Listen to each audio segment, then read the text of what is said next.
नमस्कार दोस्तों, स्वागत है आपका fear night horror story channel पर। यहाँ आपको मिलेंगी डरावनी कहानियाँ और सच्ची घटनाओं पर आधारित किस्से जो आपके रोंगटे खड़े कर देंगे। हर कहानी आपको डर और रोमांच की एक नई दुनिया में ले जाएगी। अगर आपको भूतिया कहानियाँ और रहस्यमयी किस्से पसंद हैं, तो चैनल को सब्सक्राइब करना ना भूलें। वीडियो को लाइक करें, शेयर करें और अपने दोस्तों के साथ इस डर के सफर को साझा करें। और हाँ, कमेंट सेक्शन में अपना नाम और परिचय जरूर लिखें, क्योंकि हो सकता है कि अगली वीडियो में आपका नाम हम जरूर लें। तो तैयार हो जाइए, क्योंकि डर की रातें कभी खत्म नहीं होती। सुनने के लिए तैयार हैं? तो चलिए शुरू करते हैं आज की फियर नाइट हॉरर स्टोरी। कमरा नंबर 306। एक डरावनी कहानी। शहर के बाहरी इलाके में स्थित सनशाइन होटल एक पुराना और रहस्यमय स्थान था। समय के साथ होटल ने अपनी चमक खो दी थी, लेकिन अब भी कुछ यात्री वहां ठहरने आते थे। उस रात तेज बारिश हो रही थी। अंधेरा हर ओर फैल चुका था और सड़कों पर सन्नाटा पसरा हुआ था। अचानक होटल की लॉबी का दरवाजा खुला और एक युवक अंदर आया। उसका नाम आदित्य था। वह सफर से थका हुआ लग रहा था और ठहरने के लिए एक कमरा मांगने लगा। मुझे एक कमरा चाहिए, आदित्य ने फ्रंट डेस्क पर बैठे बूढ़े रिसेप्शनिस्ट से कहा। रिसेप्शनिस्ट ने धीरे धीरे उसकी ओर देखा और रुकी हुई आवाज में कहा, कमरा नंबर 306 खाली है, लेकिन उसकी बात अधूरी रह गई। लेकिन क्या? आदित्य ने उत्सुकता से पूछा। वो कमरा ठीक नहीं है। लोग कहते हैं वहां अजीब घटनाएं होती हैं। आदित्य ने हल्की हंसी में जवाब दिया। मैं भूत प्रेत पर विश्वास नहीं करता। बस मुझे चाबियां दे दीजिए। रिसेप्शनिस्ट ने गहरी सांस ली, लेकिन कुछ नहीं कहा। उसने धीरे से चाबियां आदित्य को थमा दी। कमरा नंबर 336 मंजिल पर पहुंचते ही आदित्य को अजीब सी ठंडक महसूस हुई। पूरे कॉरिडोर में हल्की सी पीली रोशनी थी और दीवारों पर जाले लटके हुए थे। जैसे तैसे वह 306 के सामने पहुंचा। दरवाजा खोलते ही कमरे में एक अजीब सी खामोशी छाई हुई थी। हल्की हल्की फुसफुसाहटें जैसे दीवारों के भीतर से आ रही हों। कमरे में एक पुराना लकड़ी का बेड और खिड़की के पास एक झूलती हुई कुर्सी थी। आदित्य ने अपना बैग बेड पर फेंका और खिड़की खोल दी। बाहर कड़कती बिजली ने आसमान को भयानक रूप से चमका दिया।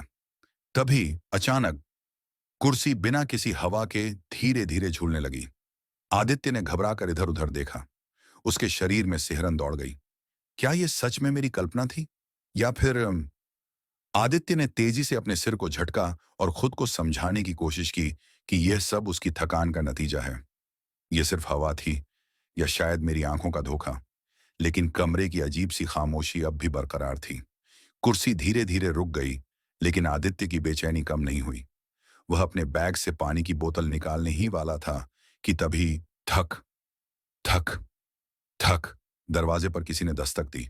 आदित्य ने चौंक कर दरवाजे की ओर देखा। घड़ी रात के 12 बजकर 3 मिनट पर थी। इतनी रात को कौन हो सकता है? कौन है? कोई जवाब नहीं। उसने झिझकते हुए दरवाजा खोला, लेकिन बाहर कोई नहीं था। बस एक ठंडी हवा का झोंका उसके चेहरे से टकराया। उसकी रीढ़ की हड्डी में सिहरन दौड़ गई। ये सब क्या हो रहा है?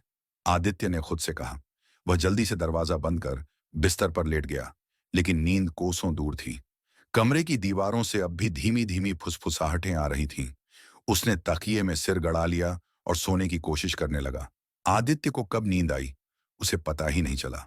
लेकिन उसकी नींद ज्यादा देर तक नहीं टिकी। एक भारी एहसास ने उसे जगा दिया। उसने महसूस किया कि कमरे में कोई और भी मौजूद है। वह धीरे धीरे उठा और इधर उधर देखने लगा। खिड़की पर वही झूलती कुर्सी अब भी धीरे धीरे हिल रही थी।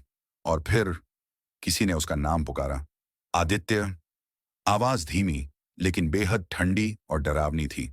वह तेजी से पलटा, लेकिन वहां कुछ नहीं था। क्या सच में कोई है? अचानक कमरे की दीवार पर एक परछाई उभरने लगी। परछाई मानो किसी महिला की थी, जिसके लंबे बाल हवा में लहरा रहे थे। उसकी आंखें गहरी और काली थीं और चेहरा भावहीन। आदित्य घबराकर दीवार की ओर देखता रहा। परछाई धीरे धीरे उसकी ओर बढ़ने लगी। तू यहां नहीं रह सकता, चले जा। आदित्य के पैरों तले जमीन खिसक गई। वह दरवाजे की ओर भागा, लेकिन दरवाजा जोर से बंद हो गया। अगर आप चाहें तो कहानी का अगला भाग भी पढ़ सकते हैं। क्या आदित्य उस कमरे से बाहर निकल पाएगा, या कुछ और भयानक उसका इंतजार कर रहा है? आदित्य ने दरवाजा जोर से खींचा, लेकिन वह टस से मस नहीं हुआ। खोलो, कोई है? प्लीज। उसकी आवाज कमरे की दीवारों से टकराकर गूंजने लगी, लेकिन जवाब में केवल सन्नाटा था। कमरे की हवा अचानक और ठंडी हो गई। दीवारों पर लगी पेंटिंग्स कांपने लगीं और झूलती कुर्सी एक बार फिर तेजी से हिलने लगी।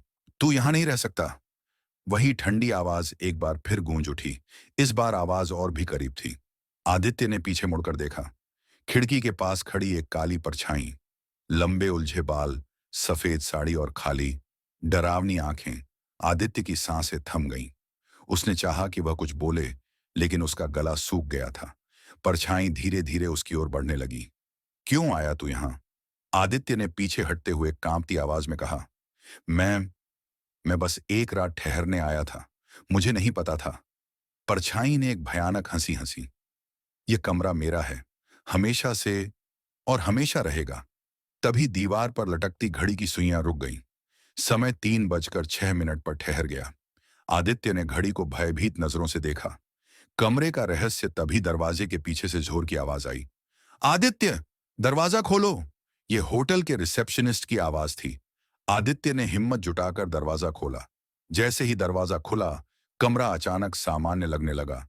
कोई परछाई नहीं थी, कोई अजीब आवाज नहीं। क्या क्या वो सच था? आदित्य ने खुद से पूछा।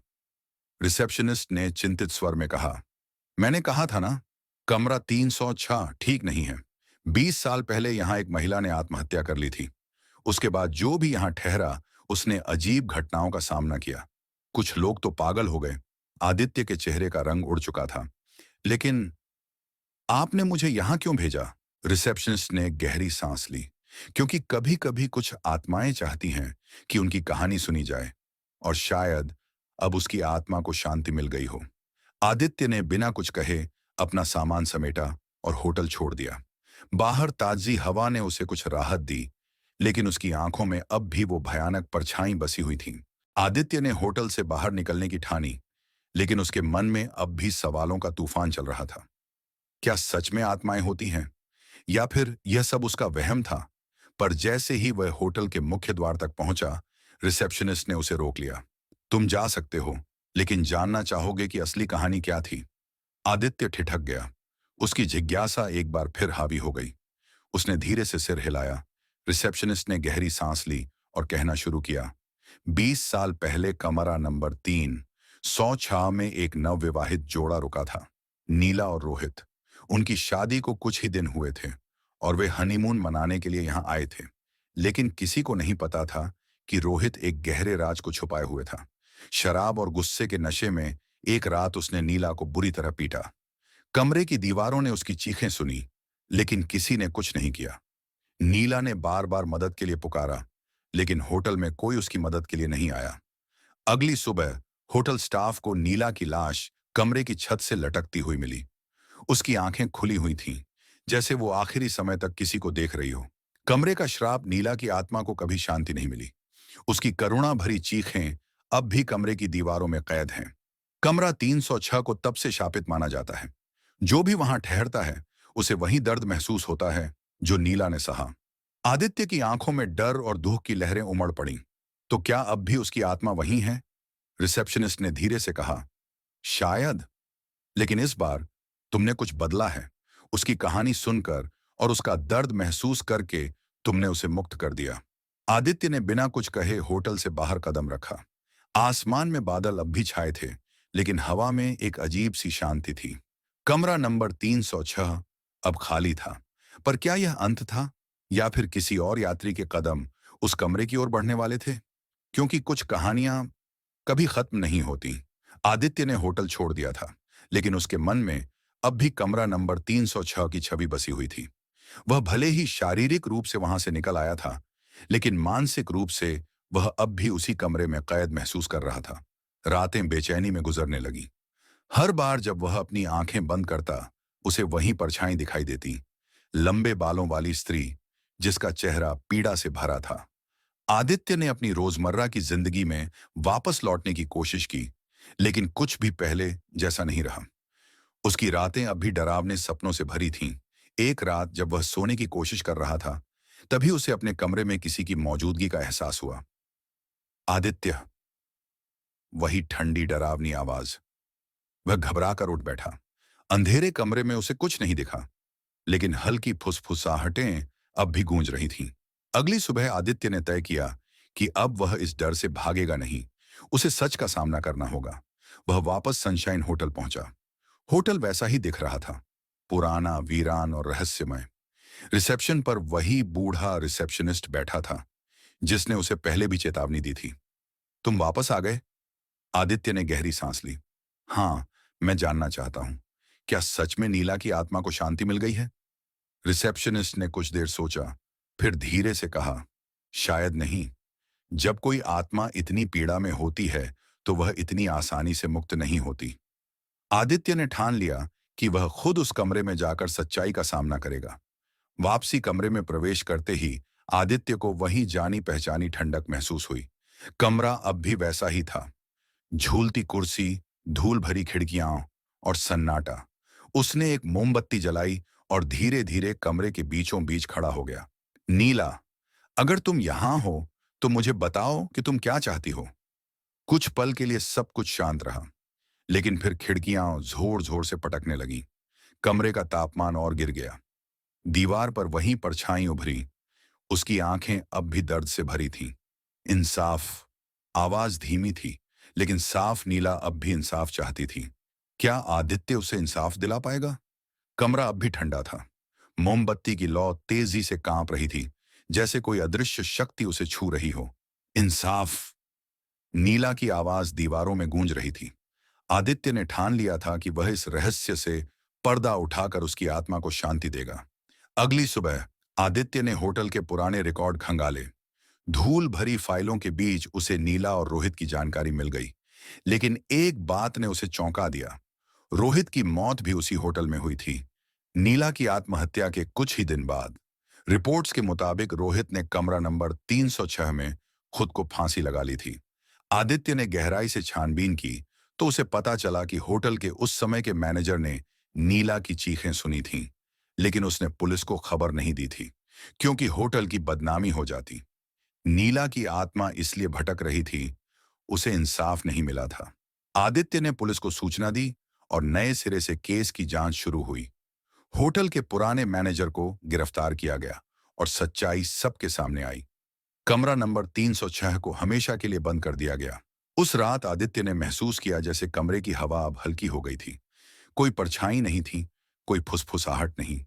नीला की आत्मा को शांति मिल गई थी। कुछ महीनों बाद होटल को दोबारा खोला गया। नया मैनेजर, नए स्टाफ, सब कुछ बदला हुआ था। लेकिन जब एक नया मेहमान आया और उसे पूछा गया कि उसे कौन सा कमरा चाहिए, तो रिसेप्शनिस्ट ने मुस्कुराते हुए चाबियां थमा दी। कमरा नंबर 306 खाली है, क्योंकि कुछ कहानियां कभी खत्म नहीं होती। क्या आपको यह कहानी डरावनी लगी? अगर हाँ, तो अभी इस वीडियो को लाइक करें ताकि हमें पता चले कि आपको ऐसी और भी कहानियां चाहिए। लेकिन रुको, क्या आपने हमारे चैनल को सब्सक्राइब किया? अगर नहीं, तो अभी सब्सक्राइब करें और घंटी दबाएं ताकि जब भी हम अगली खौफनाक कहानी लाएं, आपको सबसे पहले पता चले। और हाँ, कमेंट में बताइए, क्या आपने कभी कोई भूतिया या रहस्यमयी अनुभव किया है? हमें आपकी कहानियां जानने में बहुत दिलचस्पी होगी। मिलते हैं अगली डरावनी कहानी में। तब तक के लिए अपना ख्याल रखें और रात को अकेले बाहर जाने से बचें। एंड स्क्रीन पर सब्सक्राइब नाउ।